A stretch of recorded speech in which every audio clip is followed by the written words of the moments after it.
Bonjour à tous et bienvenue sur la chaîne Livre Ésotérique Ancien, j'espère que vous allez bien, je vous remercie pour encore tous les nouveaux commentaires, toujours très intelligents et qui apportent pas mal de choses, c'est très sympathique à vous. Merci pour votre soutien également.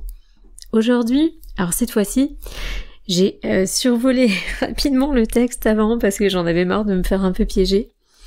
Tout simplement parce que souvent on a des textes sans contenu, on a des super titres et puis derrière, et vous savez de nos jours c'est un peu la même chose. Donc nous sommes toujours sur notre format de revue ésotérique ancienne, donc petit format, donc il s'agit d'articles que je vais lire qui font partie donc de revues ésotériques anciennes. Et aujourd'hui je vous ai trouvé un article dans le monde occulte que je voulais lire par curiosité parce qu'il était signé Jolivet Castello. Et il parle tout simplement de la chimie. Voilà, tout simplement. Donc je pense que d'après ce que j'ai survolé, on a une partie historique et surtout il va énoncer beaucoup de personnes qui ont travaillé, donc j'espère que je vais pas, et qui ont œuvré pour la chimie, j'espère que je vais pas trop écorcher les noms. Et on a également une série de livres qu'il conseille lui-même. Voilà. Donc on va voir un petit peu ce que ça donne parce que je l'ai vraiment que survolé. Et je vous dis aussi avant que c'est un texte qui risque d'être un peu compliqué à lire tout simplement parce que j'ai quelques lettres qui sont effacées, mais on va y arriver. Donc c'est un texte qui date de 1933 et on y va, donc l'alchimie par Jolivet Castello. C'est parti. Hop. Les origines de l'alchimie remontent à la plus haute antiquité. Nous ne saurions indiquer aucune date précise à sa naissance, ni suivre pas à pas son évolution. Elle se perd, comme tout ce qui touche au savoir et au rêve humain, dans la nuit des temps et des mythes. La philosophie hermétique se retrouve dans les vieux livres d'Hermès Trismégiste. Je vous rappelle justement qu'en ce moment, il y a d'autres vidéos que je suis en train de vous lire sur le Corpus Hermeticum d'Hermès Trismégiste. Donc la philosophie hermétique se retrouve dans les vieux livres d'Hermès Trismégiste, dans les écrits à la fois légendaires et scientifiques des mages de l'Égypte, de la Chaldée, de l'Inde, de la Perse, de l'Assyrie, de la Gaule, de la Grèce et de l'Italie. Vous remarquerez qu'avec ce panel, en fin de compte, au final, on va retrouver cette même science dans le territoire, vraiment dans des territoires entiers, mais c'est surtout avec des distances inconsidérées. Comme j'expliquais sur d'autres vidéos, parfois j'avais retrouvé des pratiques de carré magique autant en Asie qu'en Orient. Donc c'était assez intéressant. Oui, pour les petits nouveaux, je vous rappelle que ce sont des lectures commentées. Si vous aimez, n'hésitez pas à liker. Si vous aimez ce type aussi, pour les abonnés ou les habitués, ce type de vidéo, n'hésitez pas à liker aussi, ça m'oriente sur les choix. Et puis, si vous souhaitez rester informé, n'hésitez pas à vous abonner. Donc il écrit « Les textes alchimistes constituent un monument où la magie et l'astrologie s'allient étroitement à des formules plus ou moins positives de chimie et de physique. La chimie était une philosophie religieuse de la science d'autrefois. Il faut se reporter aux ouvrages de notre grand savant Marcellin Berthelot pour retrouver les sources historiques de la chimie.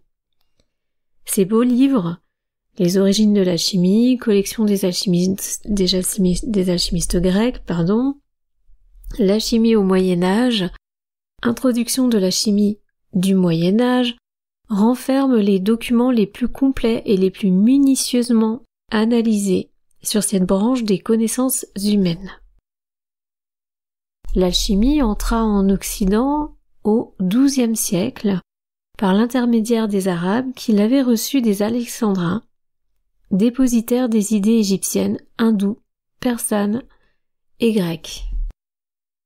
À la suite donc d'Hermès, de Zosime le Panopolitain, de Zèbe, de Synesius, nous trouvons les noms arabes d'Aviens, alors c'est d'Avicenne, de Rhazès, de Géber et de Maurien. Puis ceux occidentaux, alors j'espère que je vais pas trop écorcher les noms, je m'excuse, il y en a que je connais, il y en a que je connais pas, et en plus il manque des lettres dans le texte, donc on va faire avec. D'Artephius, d'Albert le Grand, d'Arnaud de Villeneuve, de Flamel, du Trévisan, de Roger Bacon, de Raymond Lull, de Denis Zacher, de Basile Valentin, de Paracelse, du Philalèthe, du Cosmolite et de beaucoup d'autres de moindre importance. Bon, j'ai à peu près réussi, mais mes excuses pour les prononciations. Tous ces écrivains, outre qu'ils scrutaient les composés innombrables de la matière, recherchaient la solution de ce problème capital de l'alchimie, fabriquer une poudre de projection d'origine minérale, vrai ferment métallique, grâce auquel on pourrait opérer la transmutation en argent et en or des métaux vifs ou imparfaits. Alors je crois que c'est des métaux vils, parce que je vois pas la lettre, mais vous me direz, il me semble que c'est les métaux vils, pas vifs. Vils ou imparfaits. De plus, ils étudiaient la genèse des corps et des métaux. Ils affirmaient parvenir à l'une ou l'autre réalisation de ces énigmes. Cette recette, léguée d'âge en âge dans l'ombre des laboratoires d'initiés, se transmit jusqu'à nos jours par les adeptes et les sociétés d'alchimistes. L'alchimie contemporaine se propose d'examiner rigoureusement la formule traditionnelle aux lumières de la science positive, tout en poursuivant la recherche de la fabrication des métaux et de l'or par d'autres voies possibles. L'unité de la matière semble certaine. Le problème de la genèse des métaux apparaît donc logique. Malheureusement, la formule alchimique traditionnelle, enveloppée de symboles, offre encore des difficultés multiples avant d'être clarifiée et nettement expérimentée. C'est à ce travail que se voue depuis cette année la Société alchimique de France et la revue Rosa Alchemica, qui étudie, dissèque et publie les écrits alchimiques anciens et modernes les plus intéressants. Donc là, vous voyez, ce serait intéressant d'aller rechercher ce type d'œuvre, parce que même si on en a justement vent, ce qui est bien avec les revues, c'est ça, c'est qu'on a des données qu'on n'a pas dans les livres, et souvent des données de ce qui se passe au moment présent. Dans les livres, c'est plutôt des thèses, des théories ou des choses appliquées. Et là, au moins, on sait un petit peu ce qui se passe. Donc à cette époque, donc on a la Société alchimique de France avec la revue Rosa Alchemica, et qu'il va falloir que je vous trouve, et justement qui va peut-être proposer des articles dont on n'aura pas, vous voyez, connaissance dans des livres par exemple, peut-être des choses plus petites, mais des petites données qui vont venir se greffer à d'autres choses, et de fil en aiguille, de morceaux de puzzle en morceaux de puzzle, on peut réunir certaines choses et voir un peu plus de choses. Alors là, il va continuer avec la bibliographie. Il va mettre « La bibliographie alchimique est très riche, mais dans l'encombrement des auteurs, qui se répètent presque tous, vous entendez, ça c'est intéressant. Là, on voit que c'est quelqu'un, à l'époque, on n'avait pas d'informatique et on tapait pas juste un mot-clé ou une phrase clé et tout ressortait. Là, ça veut dire qu'il a vraiment tout étudié. Donc, ils se répétaient presque tous. Et c'est vrai que je l'avais déjà dit sur une des vidéos, souvent, sur certains bouquins, on retrouve les mêmes paragraphes d'autres livres. Donc, ils ont un petit peu pompé les uns sur les autres, quoi. Mais dans l'encombrement des auteurs qui se répètent presque tous, donc beaucoup de lectures pour finalement avoir toujours la même chose, il est assez difficile d'effectuer un choix permettant aux amateurs et aux chercheurs de posséder les meilleurs traités sur la question. Et vous voyez ça, je doute que Jolivet Castelot, il en ait parlé dans ses livres. Donc en gros, il va nous recommander peut-être quelques ouvrages super intéressants. Donc, parmi les anciens, nous estimons, que les plus intéressants sont les ouvrages suivants. Alors je dis Gébert, je pense que c'est ça. La somme de perfection. Maurien, Entretien du roi Khalid. Roger Bacon. Le miroir d'alchimie. Synesius et Artephius. Livre de Synesius et d'Artephius. Raymond Lull, la clavicule. Albert Legrand, je crois que celle-ci, je l'ai sur ma chaîne en vidéo de synthèse, en voix de synthèse, mais on va la reprendre celle-ci. Albert Legrand, le composé décomposé et traité des métaux. Arnaud de Villeneuve, le chemin du chemin. Vous voyez, moi qui cherchais des œuvres à lire, j'en ai quelques-unes là, du coup, à vous lire. Flamel, le désir désiré. Le Trévisan. Livre de la, philosophie naturelle des métaux. Zacher. Opuscule de la philosophie naturelle des métaux. Kunratz. Alors là, j'arrive pas à lire, je m'excuse, je crois que c'est amphib ou peut-être amphithéâtre de l'éternel Sapiens. Paracel, le trésor des trésors, celui-ci Paracel, donc là celui-ci je vous l'ai lu, etc. Donc il met quand même Basile, Paracel il met etc. Donc c'est-à-dire que le trésor des trésors, mais il doit dire que je pense que les autres aussi sont très utiles à lire. Basile Valentin, les 12 clés de philosophie, le cosmopolite traité du soufre, Philalèthe, l'entrée au palais fermé du roi, Pernetti, alors celui-là j'aimerais bien le lire aussi, Fables égyptiennes et grecques dévoilées, dictionnaire, donc mytho-hermétique. Donc là il s'arrête pour ces parties-là, il met tous ses ouvrages, à part ceux de Pernetti, de Philalèthe, du Cosmopolite et de Kunratz, se trouvent réunis en latin dans la Bibliotheca Chemica de Manget. Je pense que c'est Manget, je vais pas dire Manget, ou le Theatrum Chemicum en français dans la Bibliothèque des philosophes chimiques, 4e volume.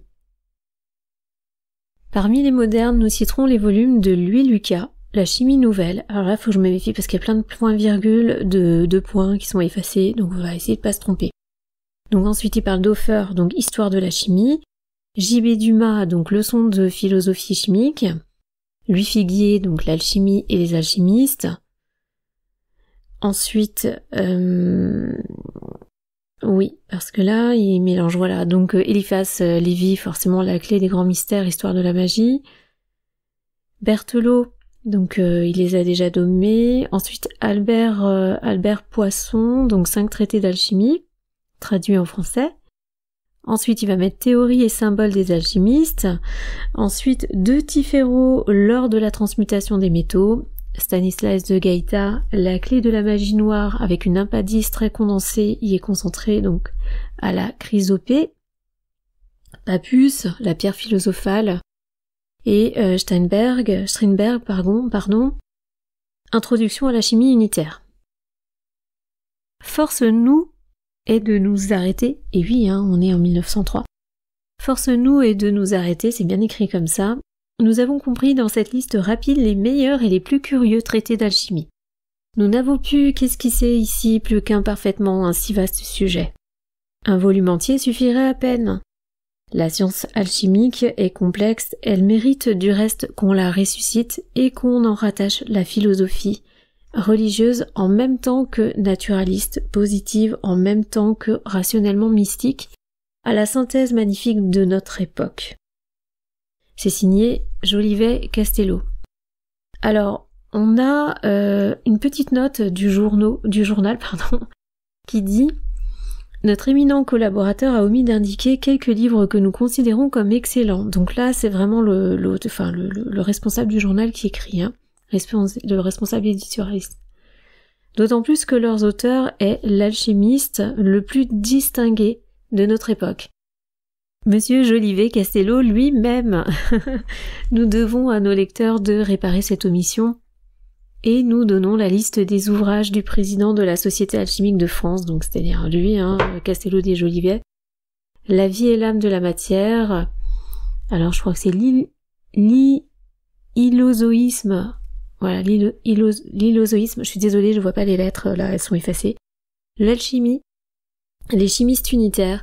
Comment on devient alchimiste, l'idée alchimique, le grand œuvre alchimique et le nombreux articles publiés dans l'hyperchimie, l'initiation, etc. Voilà. Donc, c'était pas forcément quelque chose, un article sur lequel on a appris des choses, mais c'était intéressant parce que ça permettait d'avoir une vision, justement, d'un auteur qui, justement, partage pas tout le temps ça. Il va pas forcément partager ce type de constatation dans ses livres ou de réflexions. Donc ça vous donne, les amis, donc quelques livres de prédilection donc de Jolivet Castello et ce qui était important pour lui et de voir un petit peu à l'époque comment ça se passait quand même un minimum. et avec les anciens, les plus modernes, parce que en lisant ces lectures, c'est vrai que on fait peut-être pas toujours attention à ce genre de choses. Et il y en a certainement d'autres, il y a certainement d'autres textes qu'on a pu retrouver aussi peut-être après, ou qu'on a pu se considérer. Donc à vous d'en parler si vous souhaitez en commentaire, si vous souhaitez partager avec d'autres ce sujet. Je vous remercie et je vous dis à la prochaine fois, à bientôt!